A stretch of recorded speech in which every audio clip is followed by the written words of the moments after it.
The FAA has released the new MOSIAC rule, which is about to go into effect, and it can help you reach your goals faster and help grow your club. Hello, glider pilots. My name is Jeff. I'm a professional pilot and a Gold Seal flight instructor, and we're going to go over Sport Pilot 2.0, the new MOSIAC rule released by the FAA, and how it can help you reach your flying goals faster and easier than ever before. Let's talk about some problems, okay? Do you want to help your club members progress faster and improve your club's retention? Do you wish you had more training gliders available for your students? Do you need more instructors in your club? Do you want a way of giving back by teaching? Have you had problems getting a designated pilot examiner for your club to give check rides? If you even can get a designated pilot examiner, what's their schedule like? Are you scheduling rides out months in advance? Is your DPE even allowed to do check rides for flight instructors, either initial or add-on check rides? Sport Pilot 2.0 can help with all of these. The secret behind Sport Pilot is the proficiency check. Not a check ride. It's a proficiency check often. This only requires a ride with another flight instructor. Sport Pilot allows people with prior aviation experience to add on glider privileges easier. No DPE required, no DPE scheduling issues, which are often nightmares. You don't even have to pay the cost of a DPE, okay?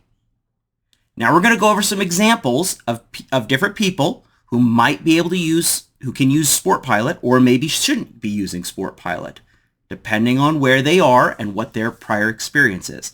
So see which one of these applies to you or someone that you know, and we'll go through how you can use this to become a glider pilot faster and easier than ever. These are all, by the way, these are all real experiences of people that I actually know and that I've taught or have been in my glider club. So Carson is a college student at the University of Arizona here in Tucson. He had no prior flight experience. He wanted to come out to the club and fly gliders for fun. That was what he wanted to do. Okay, so let's look at his situation. Private or Sport Pilot? He's the from scratch case. Okay, if we look at the requirements to become a private pilot glider on the left or Sport Pilot glider on the right, okay, in either case, you can solo at 14, you can get your license starting at 16. They both require a knowledge test if you're going from scratch. 60 questions for private, 40 questions for Sport Pilot. Very similar. You have to do basically the same amount of studying because it covers almost the exact same material. Okay? You have to have 10 hours in gliders. Okay?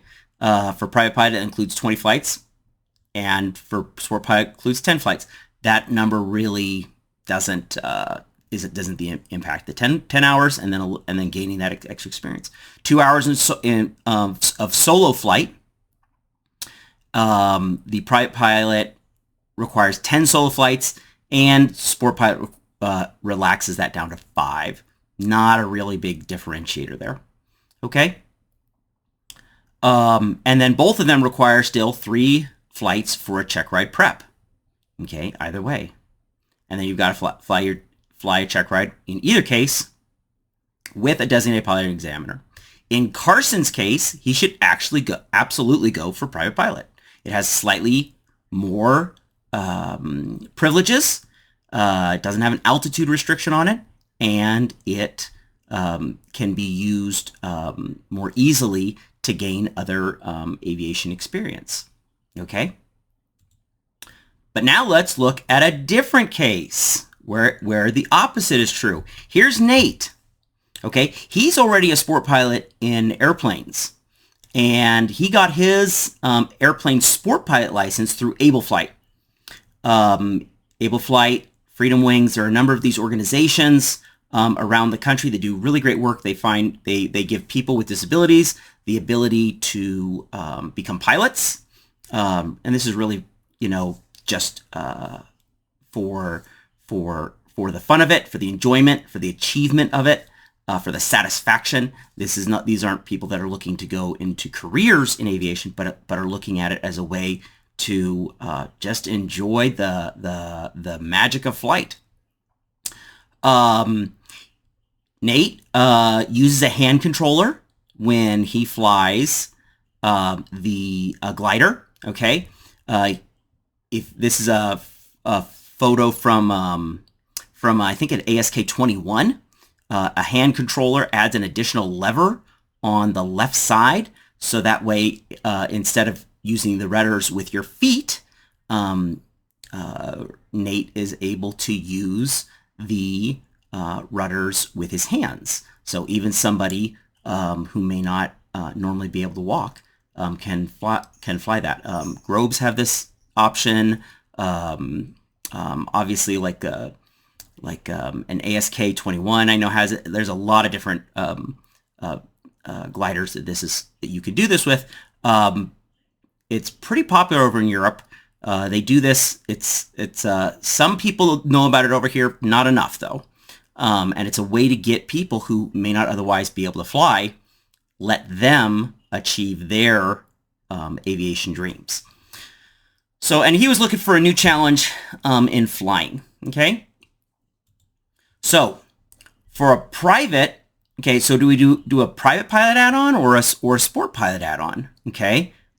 For someone adding on to an existing sport pilot certificate, let's look what it takes for him to become a private pilot versus a sport pilot glider, get his sport pilot glider privileges. Okay, if he wants to get his sport private pilot's license, still has to be 16. Okay, at this point, if you come with a powered license, usually you don't have to take. Usually, under some circumstances, you don't have to take a knowledge test. Okay, he needs 3 hours in gliders minimum. 10 solo flights, 3 flights for check ride prep, and then he has to fly a check ride with the DPE. Now let's look at if he just adds on sport pilot privileges. Okay, still no knowledge test. There's no minimum hours required to add on privileges. There's 0 solo required for him to add on his glider privileges. There's no set number of hours to get ready for the proficiency check. All you're doing is you're training to proficiency. And instead of having to schedule with a DPE, okay, and the expense of doing that, you can do a proficiency check with either a flight instructor or a sport pilot flight instructor. In Nate's case, it's much easier for him to add on his sport pilot privileges. Okay? He just adds those on and he can start flying as soon as he's ready. Okay? He still has to do a proficiency check. The proficiency checks are still done to the same practical test standards that are done with a DPE, but now it can just be done with a CFI or a sport pilot CFI. And remember, this is in the rules. Any training received to get your sport pilot's license still counts towards a private pilot's license. That is in the regulations. Federal Aviation Regulations 61109L.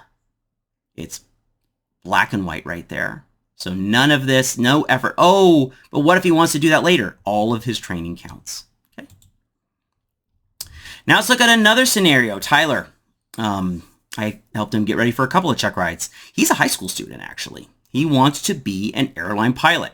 He tows gliders at the Glider Club, and he already had his private glider license. Okay, so he wants to become an instructor so he can start instructing and building time and teaching people on his journey to become an airline pilot. Okay, so should he go the traditional flight instructor route or the sport pilot flight instructor route? Okay, again, he's from scratch, doesn't have any other flight instructor experience. Okay, so he would have to get his commercial glider license. He's got to be 18, which that's true for both. Both the commercial, to get his commercial glider license, and then also get his from the commercial glider license, and then getting and then also doing it from the sport pilot. In either case, they require the 50-question fundamentals of instruction. They're called FOI test to become a instructor. You have to, for the traditional flight instructor, you have to do a 100-question knowledge test versus a 70-question knowledge test for the sport pilot instructor. Again, it covers the same material, so you really have to do the same amount of studying in both cases. Both instructor certificates require 25 hours of pilot and command time. That includes 100 flights of pilot and command time for to get your commercial license for gliders, and for the sport pilot flight instructor, 100 flights, 15 of which is PSA. It's very comparable. 2 hours of solo, including 10 solo flights for the traditional CFI is also read. In addition to all of the check ride prep, 3 flights with an instructor and flying with an examiner. Okay, in that case, Tyler, who wants to fly airplanes and fly for the airlines, absolutely should go for his glider, his traditional glider flight instructor rating. Okay, that'll help him get his other ratings, and he'll be going through those processes anyway as he moves on towards the airline. But now let's look at Tim. Okay, he's prior Air Force. He flew A-10s. I think he's a captain at Delta right now. The guy has thousands of hours in fixed-wing aircraft, from, military fighters to civilian airplanes, from the smallest to the largest. He wants to help his son Gus to learn to fly. Okay, Gus is a teenager and has been studying both gliders and airplanes, and he's already an airplane flight instructor from earlier on in his life and his career. What path should he take? Okay, because he's already got a flight instructor, he's only adding on privileges for gliders. Okay, if he goes the traditional route, he still has to take a 25-question knowledge test. He's got to schedule it and pay the fee for that. He still has to get a minimum amount of flight hours and a minimum amount of piloting command time. Okay, this is going to take time. Okay, and Tim, with a teenage boy and a family and a career, does not have a lot of time to just do some of these things. And he still has to take a check ride, both for his commercial glider license as well as for his CFI privileges. Okay? But if you come to get a sport pilot flight instructor privilege rating, there's no knowledge test at that point. If you literally have any other flight instructor rating, helicopters, airplanes, anything, sport pilot, traditional flight instructor level, does not matter. No minimum hours. He doesn't have to do anything to get ready for a check ride. There's no DPE, no designated pilot examiner involved. He only has to train to proficiency, which, from his years of teaching in airplanes, in fixed wing, he already has the vast majority, knowing about takeoff, flying the maneuvers, flying safely, okay, and takeoffs, landings, everything, okay. So then he just would have to do a proficiency check with a CFI or a CFI sport pilot, okay.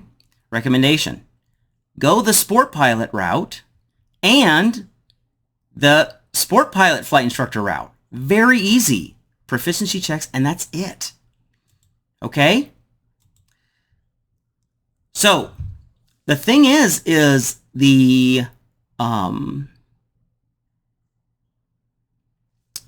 proficiency check is kind of easy mode when it comes to adding on glider privileges if you already come from some amount of aviation experience.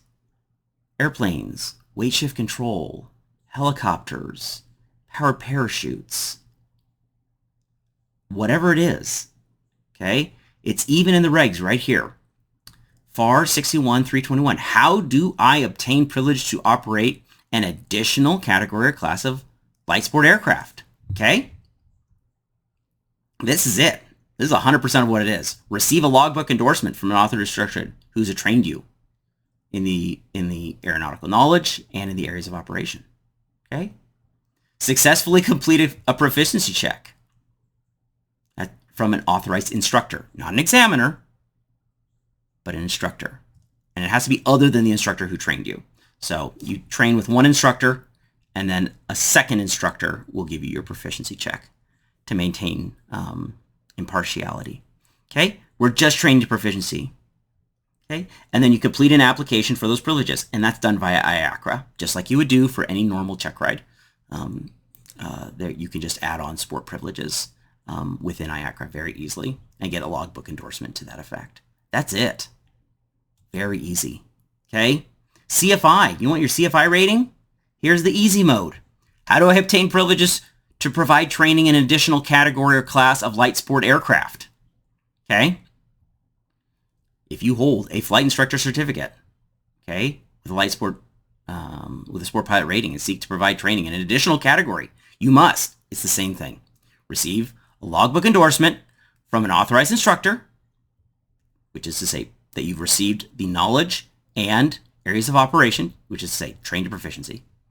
Successfully complete the proficiency check with another CFI sport pilot or traditional CFI, and then complete an application for those privileges, which again you just do through IACRA like you would do for any normal check ride.